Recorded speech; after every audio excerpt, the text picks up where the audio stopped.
Yeah.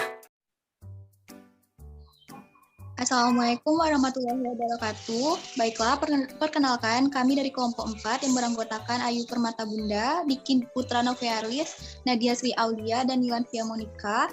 Di sini kami akan menjelaskan materi tentang peralatan optik. Untuk materi yang pertama akan saya jelaskan sendiri. Nah, apakah pengertian dari alat optik itu? Jadi, alat optik itu merupakan alat yang bekerja berdasarkan prinsip cahaya. Alat optik membuat hidup manusia lebih mudah dan berarti. Nah, kamu itu dapat menikmati keindahan alam semesta, mengabadikan saat-saat terindah pada lembaran foto, atau bahkan bisa membuat sehelai rambut di kepala menjadi terlihat sebesar lengan. Next.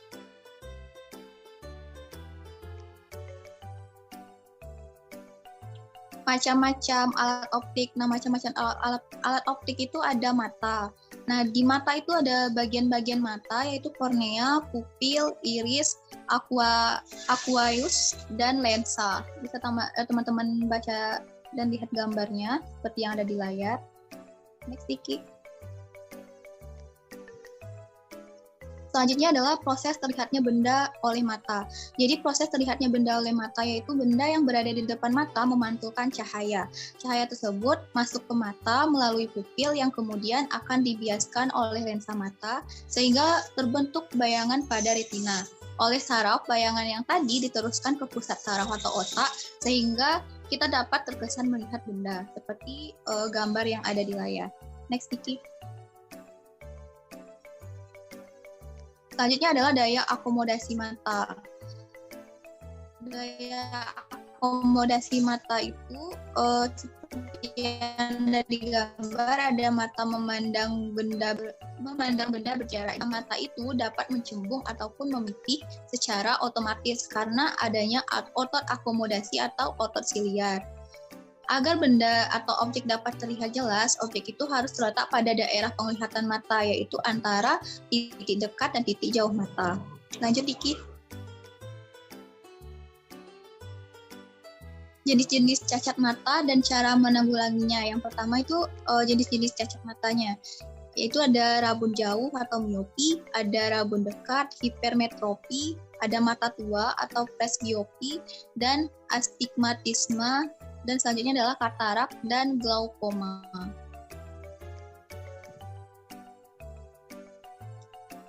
Untuk rabun jauh atau miopi, rabun jauh itu adalah kelainan mata karena bayangan benda-benda yang jauh jatuh di depan retina.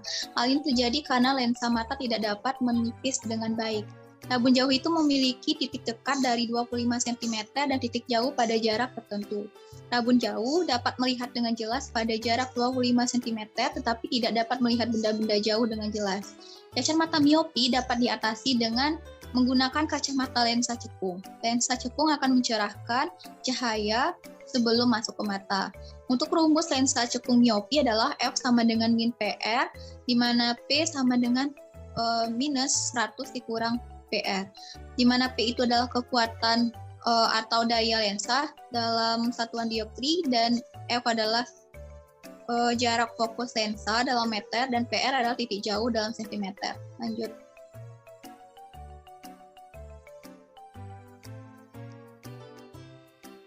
Nah, selanjutnya adalah pembentukan bayangan pada mata penderita miopi.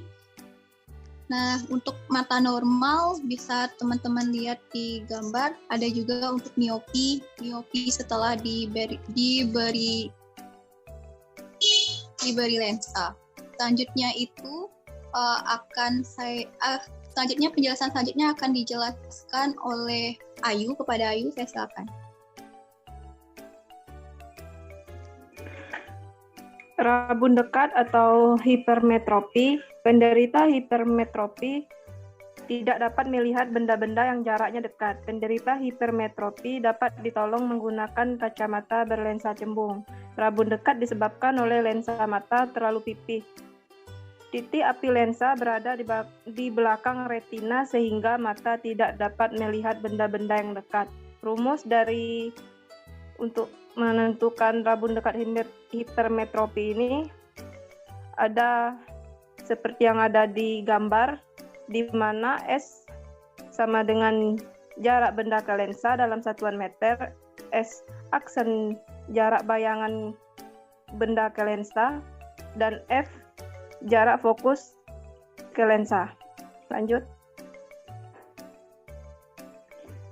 Untuk pembentukan bayangan pada penderita mata hipermetropi dapat dilihat seperti yang ada di gambar. Lanjut.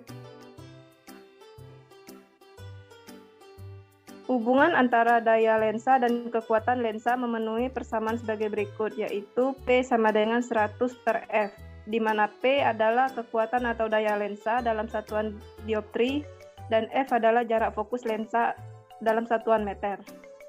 Selanjutnya, mata tua atau presbiopi. Gangguan presbiopi biasanya terjadi pada orang yang sudah berusia lanjut. Penderita presbiopi tidak dapat melihat benda dalam jarak dekat maupun jauh. Penderita presbiopi dapat ditolong menggunakan kacamata berlensa ganda. Presbiopi adalah kelainan pada mata yang disebabkan oleh faktor usia sehingga daya akomodasi matanya berkurang. Penderita ini tidak dapat melihat benda dekat dan tidak dapat melihat benda jauh dengan jelas. Penderita ini harus menggunakan kacamata berlensa cekung dan cembung sekaligus. Berikut adalah pembentukan bayangan pada penderita mata presbiopi. Dapat dilihat seperti di gambar. Selanjutnya yaitu astigmatisme. Merupakan suatu kondisi di mana kornea memiliki lengkungan yang abnormal sehingga menyebabkan gangguan penglihatan. Kornea yang normal berbentuk bulat, tetapi pada astigmatisme kornea berbentuk oval sehingga menyebabkan ketidakfokusan pada cahaya yang masuk ke mata.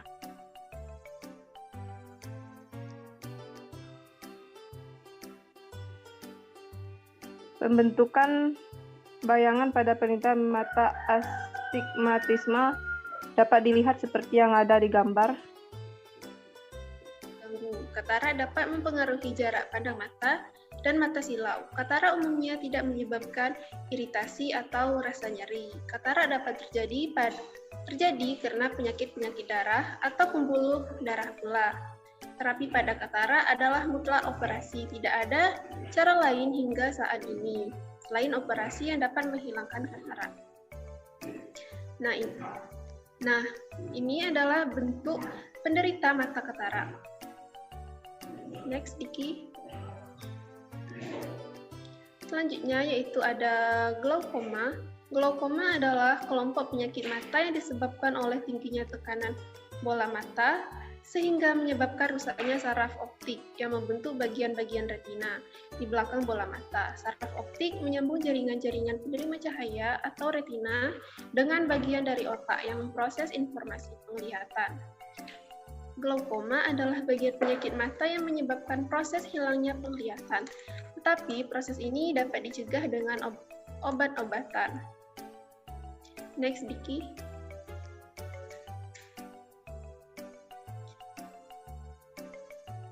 Nah, ini adalah gambaran bagaimana bentuk orang melihat. Yang pertama yaitu ada mata normal, yang kedua yaitu ada mata dengan glaukoma. Yang kedua yaitu loop. Loop atau kaca pembesar adalah alat optik yang terdiri atas sebuah lensa cembung. Loop digunakan untuk melihat benda-benda kecil agar nampak lebih besar dan jelas. Ada dua cara dalam menggunakan loop, yaitu dengan mata berakomodasi dan dengan mata tak berakomodasi. Next, Diki. Yang ketiga yaitu ada kamera. Kamera adalah alat yang digunakan untuk menghasilkan bayangan fotografi pada film negatif. Nah, kamera biasanya digunakan untuk mengabadikan kejadian-kejadian penting. Kamera terdiri atas beberapa bagian, antara lain yaitu yang pertama ada lensa cembung yang berfungsi untuk membiaskan cahaya yang masuk sehingga terbentuk bayangan yang nyata, terbalik dan juga di kecil. Yang kedua yaitu ada diafragma, yaitu lubang kecil yang dapat diatur lebarnya dan berfungsi untuk mengatur banyaknya cahaya yang masuk melalui lensa. Selanjutnya yaitu ada apertur. Di dalam kamera terdapat lensa cembung yang berfungsi sebagai pembentuk bayangan. Jika sebuah benda diletakkan di ruang 3, diletakkan di ruang 3, sebuah lensa cembung akan terbentuk bayangan nyata, terbalik dan diperkecil.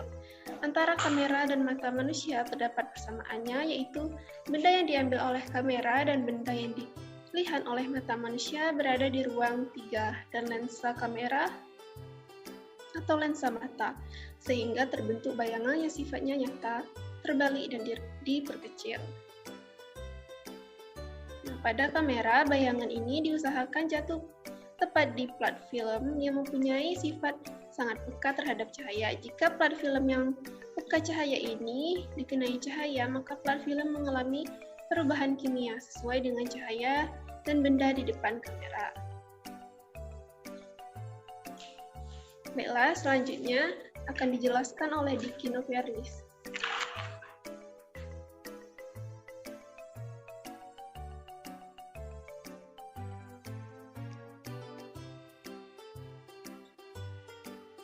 Baiklah, terima kasih kepada teman saya yang sudah menjelaskan sebelumnya. Saya akan lanjutkan. Yang keempat adalah mikroskop. Di sini adalah mikroskop adalah alat yang digunakan untuk melihat benda-benda kecil agar tampak jelas dan besar. Mikroskop sendiri terdiri atas dua buah lensa cembung. Lensa yang dekat dengan benda yang diamati atau objek disebut dengan lensa objektif, dan lensa yang dekat dengan pengamat disebut lensa okuler. Mikroskop ada juga yang memiliki dua lensa, sebut misalnya mikroskop dengan cahaya lensa ganda. Nah, karena mikroskop terdiri atas dua lensa positif, maka lensa objektifnya dibuat lebih kuat daripada lensa okuler. Dikarenakan fokus lensa objektif itu lebih pendek di antara fokus lensa okuler tersebut. Hal ini dimaksudkan agar benda yang diamati kelihatan sangat besar, dan mikroskop dapat dibuat lebih praktis atau lebih pendek. Nah, yang di sebelah kanan itu adalah gambar mikroskop ya. Ada objek, ada cermin, ada lensa okuler, dan juga lensa objektif.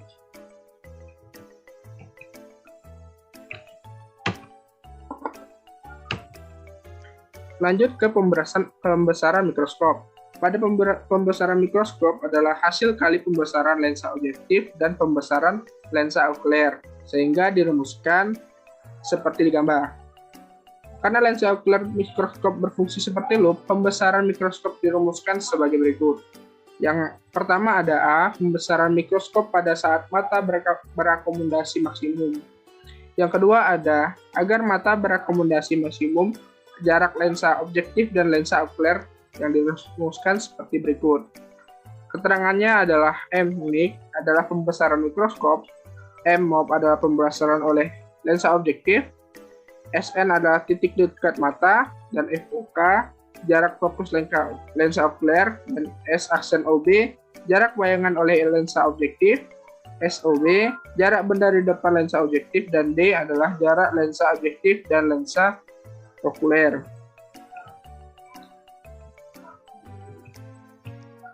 Yang kelima adalah teropong. Di sini teropong atau teleskop adalah alat yang digunakan untuk melihat benda-benda yang jauh agar tampak lebih jelas dan dekat. Ditinjau dari objeknya, teropong dibedakan menjadi dua, yaitu teropong bintang dan teropong medan. Yang pertama ada teropong bintang. Teropong bintang adalah teropong yang digunakan untuk melihat atau mengamati benda-benda langit, seperti bintang, planet, dan satelit. Nama lain teropong bintang adalah teropong astronomi. Ditinjau dari jalannya sinar, teropong bintang dibedakan menjadi dua, yaitu teropong bias dan juga teropong pantul. Yang ini ya. Selanjutnya ada teropong medan atau teropong bumi. Teropong medan digunakan untuk mengamati benda-benda yang jauh di permukaan bumi. Teropong bumi terdiri atas 3 lensa cembung, masing-masing sebagai lensa objektif, lensa pembalik, dan lensa okuler. Lensa pembalik hanya untuk membalikkan bayangan yang dibentuk oleh lensa objektif, tidak untuk memperbesar bayangan tersebut. Lensa okuler berfungsi sebagai loop karena lensa pembalik hanya untuk membalikkan bayangan, maka bayangan yang dibentuk oleh lensa objektif harus terletak pada titik pusat kelengkungan lensa pembalik. Selanjutnya adalah sifat bayangan yang dibentuk teropong medan adalah maya, tegak, dan diperbesar. Ada teropong bumi yang hanya menggunakan 2 lensa, teropong panggung ya, yaitu lensa cembung sebagai lensa objektif dan lensa cekung sebagai lensa okulernya. Mungkin untuk penjelasan dari kami itu saja untuk materi peralatan optik. Banyak sekali macam-macamnya dan sudah dijelaskan oleh masing-masing dari kami. Saya mohon maaf sebelumnya jika ada kesalahan maupun kekurangan dalam presentasi kami atau penjelasan dari kelompok 4. Saya akhiri dengan wassalamualaikum warahmatullahi wabarakatuh.